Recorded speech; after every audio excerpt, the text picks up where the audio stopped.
Disse este. Te esqueceste? Há pouco me parecia que tu não estavas ainda em teu perfeito juízo. Agora, depois de dormir, ficaste mais recomposto. De fato, tens uma aparência melhor. Bravo. Bom, mas vamos ao assunto. Agora vais te lembrar? Olha para cá, meu caro.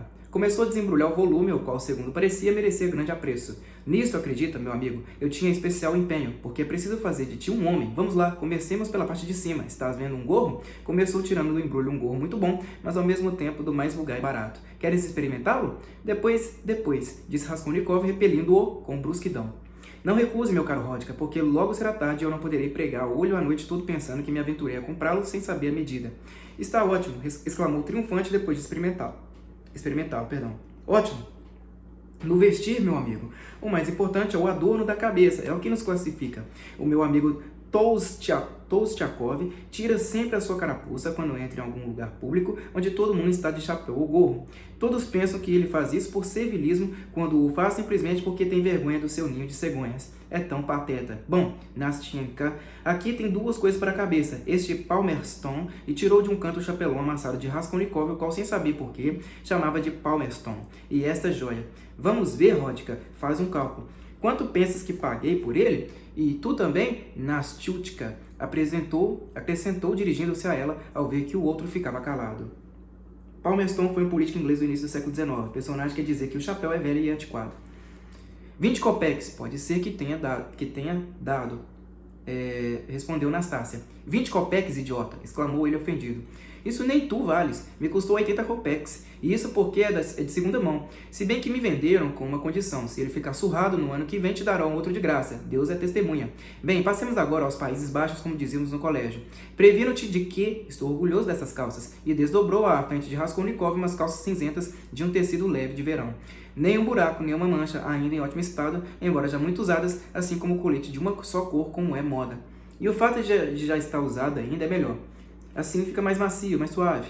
Olha, Rodka, para vencer na vida, em meu entender, basta obedecer sempre à mudança das estações. Se não pedires aspargos em janeiro, terás sempre dinheiro, pois digo mesmo a respeito desta compra.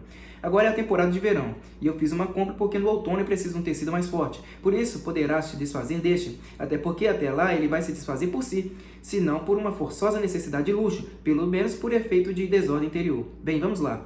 Quanto achas que custou? Pois custou 2 rublos. E 25 copeques. E repara, também com a mesma condição de há pouco, se o usares no ano que vem te darão outra de graça. Na loja de Fiedaiev é assim que pagamos uma coisa. Ela fica para toda a vida porque não voltarás lá outra vez. Bem, agora vamos ao calçado. Que calçado? Repara, vê-se muito bem que estas botas já estão usadas, mas ainda poderás usá-las muito bem durante uns 2 meses, porque é trabalho estrangeiro e artigo estrangeiro. O secretário da embaixada inglesa foi vendê-las a semana passada para Tokutka. Tinha trazido as botas há apenas uns 6 dias, mas andava muito necessidade de dinheiro. Custaram 1 rublo e 15 copeques. É uma pechincha, não é? Mas talvez não lhe sirvam, observou Nastácia. Não sirvam? O quê? E tirou do bolso a bota velha de Raskolnikov, encarquilhada, toda salpicada de lama seca. Eu sabia o que fazia e tirar as medidas exatas por este monstrengo. Correu tudo muito bem. Para a roupa branca também me entendi com a senhoria. Aqui tem, em primeiro lugar, 3 camisas de linho com colarinho na moda. Bem, vamos fazer as contas. O chapéu, 80 copeques, 2 rublos e 25 copeques as outras peças do vestuário, isto é, 3 rublos e 5 copeques. 1 rublo e 50 as botas, porque são esplêndidas. Total, 4 rublos e 55 copeques. Mais 5 rublos pela roupa de baixo, porque regateamos bem. Ao todo, 9 rublos e 55 copeques. Sobraram 45 copeques em miúdos, que aqui tens. Faz favor de aceitá-los. E assim, Rodka, tens agora um traje completo, porque, pelo que vejo, o teu casaco não só ainda pode servir como tem até um aspecto muito decente. Eis o que significa vestir-se na casa de Charmer. Quanto às meias e outras coisas, deixo isso a teu cargo. Restam-nos 25 rublozinhos e, quanto a Pachenka e ao pagamento do quarto, não tens que te preocupar. Já lhe falei, crédito ilimitado. Mas agora, meu amigo, faça o favor de mudar de roupa de baixo, porque pode ser que toda a tua doença esteja agora na camisa.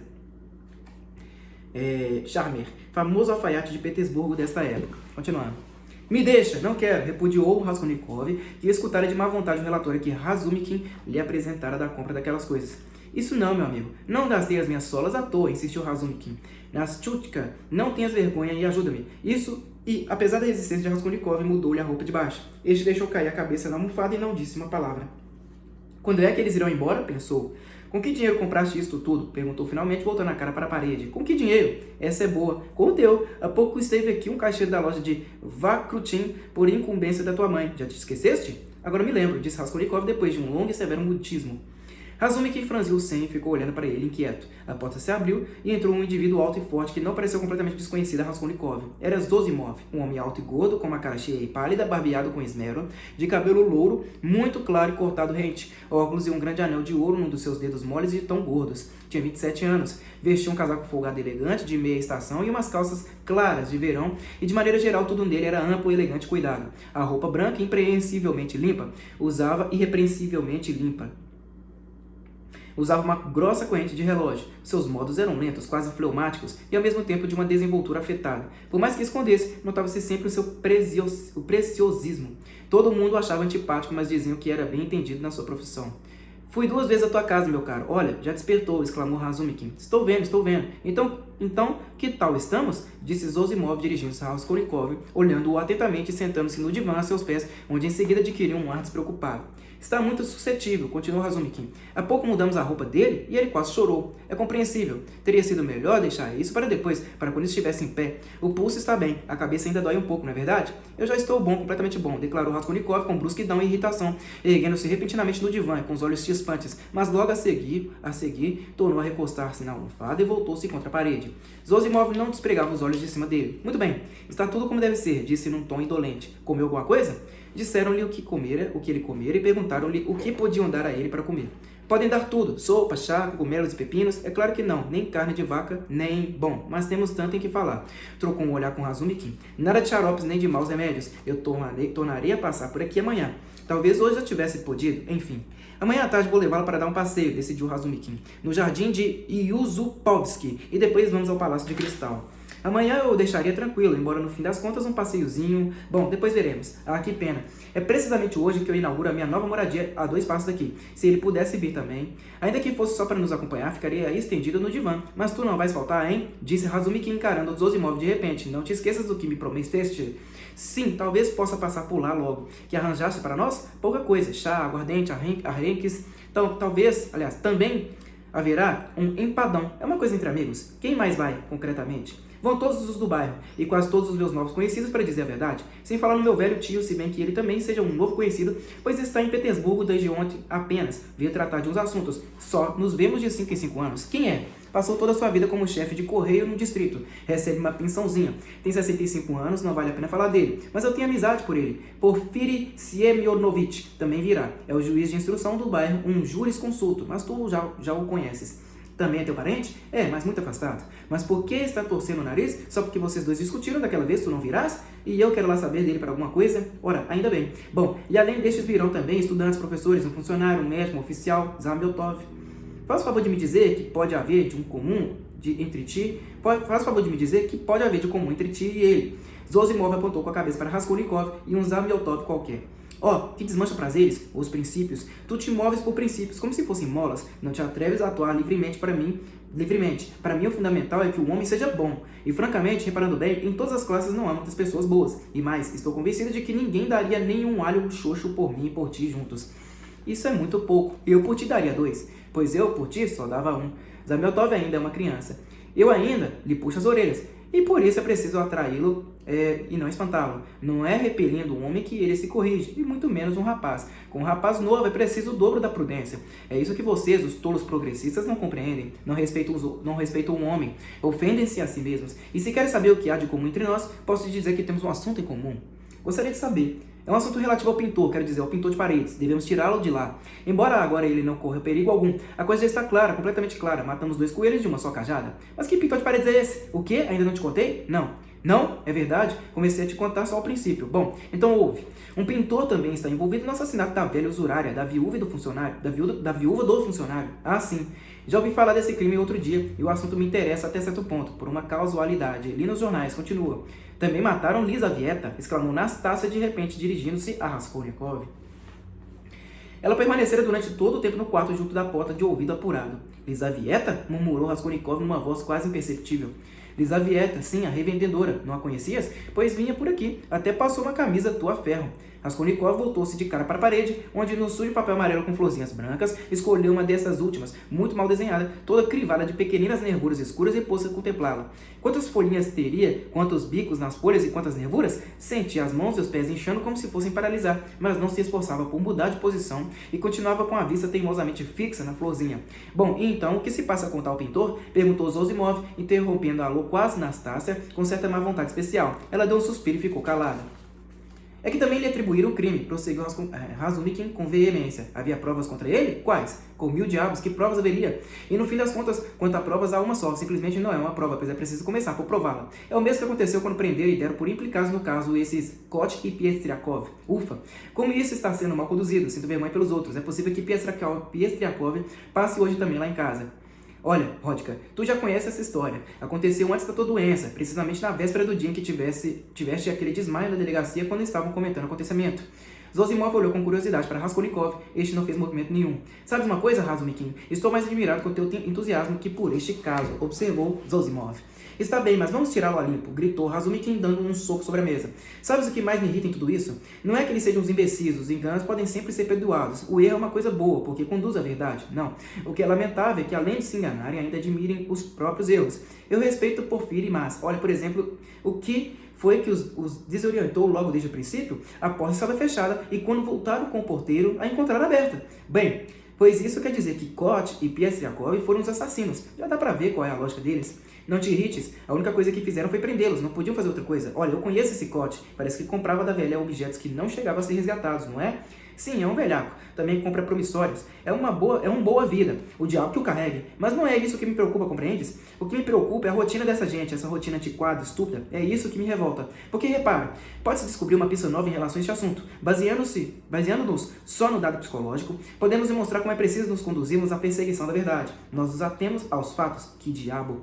Sim, mas os fatos não são tudo. Pelo menos metade do caso está na maneira como se interpretam esses fatos. E tu sabes interpretar os fatos? Sim, não é possível uma pessoa calar-se quando sente, de um modo palpável, que pode ajudar na solução do caso quando... Ah, tu conhece todos os pormenores da coisa? Estou esperando para ouvir o que ias dizer acerca do pintor.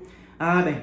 Então ouve a história. Justamente anteontem, passados 3 dias do crime de manhã, quando ainda estavam às voltas com Kot e Piestriakov, apesar de estes terem explicado todos os seus passos, que eram evidentes, aconteceu de repente um fato absolutamente inesperado. Um certo camponês chamado Dutkin, dono de uma taberna que fica em frente à casa onde aconteceu o crime, compareceu à delegacia e entregou um estojo de joias com os brincos de ouro e contou essa história.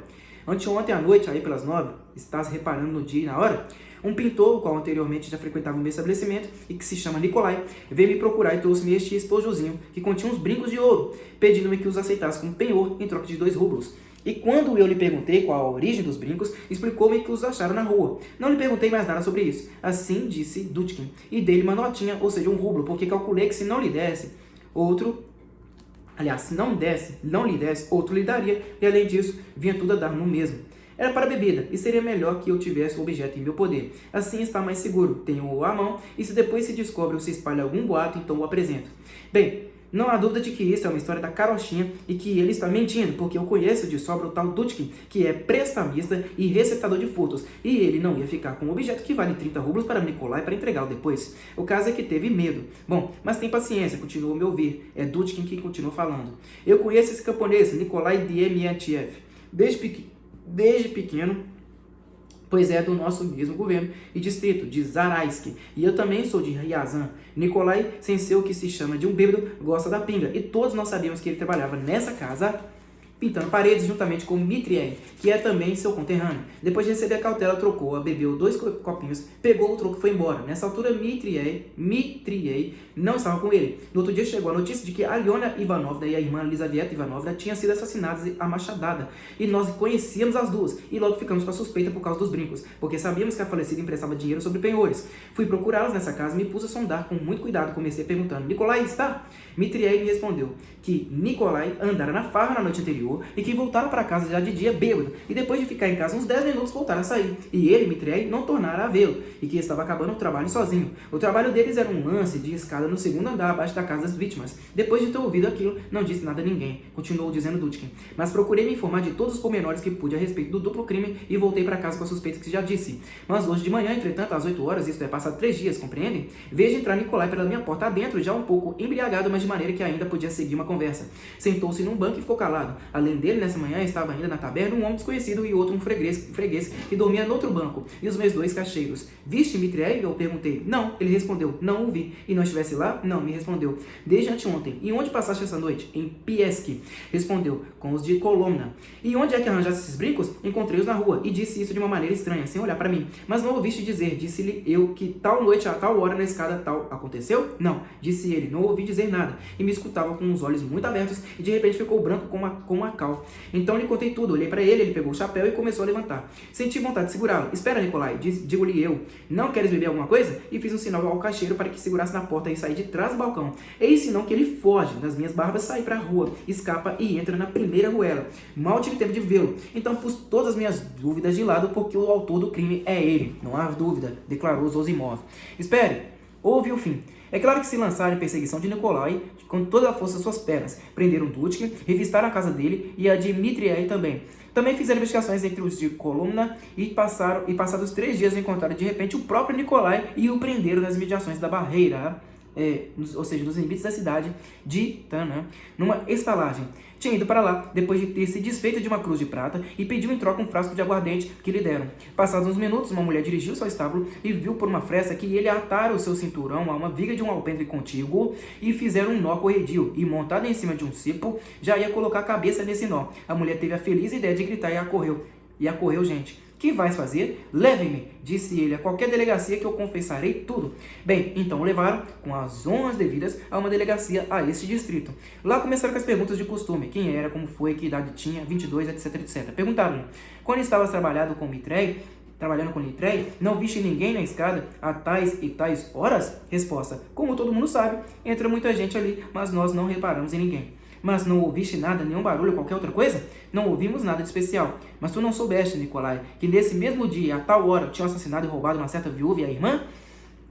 Sabia, não sabia, e também não imaginava. A primeira notícia que tive disso foi por Afanassi Pavlich, quando 3 dias depois o ouvi contando na taberna. E onde arranjaste os brincos? Encontrei-os na rua. E por que não foste trabalhar com Mitriei no dia seguinte? Porque tomei uma bebedeira. E onde tomaste essa bebedeira? Por aí. E por que fugiste de Dutkin? Porque fiquei com muito medo. Mas de quem tinhas medo? De que me prendessem. Como podias ter medo disso se te sentia completamente inocente? Bem, quem acredites ou não, Zosimov fizeram-lhe essa pergunta nos mesmos termos em que eu a formulei, e sei disso de boa fonte, pois me transmitiram textualmente. Que tal, que tal? Ah, então eis a prova. Eu não estou falando agora das provas, mas das perguntas, e de como eles interpretam a sua missão, que vão para o diabo. Bem, tanto o atazanaram e apertaram que ele acabou por se declarar culpado. Não foi na rua de Acho que encontrei os brincos, mas no andar onde estávamos trabalhando, eu e Mitriei. Mas como? Depois de ter estado ali pintando com Mitriei durante todo o dia até as 8, quando nos preparávamos para nos retirarmos, Mitriei pegou uma brocha e lambuzou a minha cara toda de tinta, então saiu correndo e eu atrás dele. Vou parar por aqui, pessoal, página 156 do livro, tá? E aí eu continuo no próximo vídeo.